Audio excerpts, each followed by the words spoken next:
Sir एबे ही मु just घरे आसी पहुंचली 10 मिनिट भितर आपन को पठे दोची।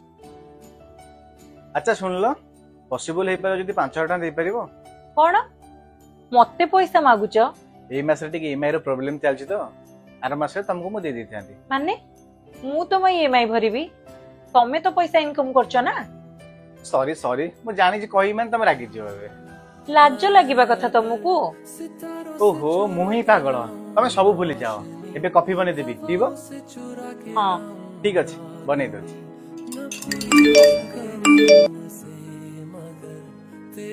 10,000 टका कोन पे पठेलो एते वर्ष भितरे मु तुमको जहा भी मागिची सब अधिकार रे मागिची एठी कि नहीं चलो सेटा दियो शॉपिंग करे दियो पैसा दरकार अछि हेले तुम मते गोटे सेकंड रे पर कर देलो ना।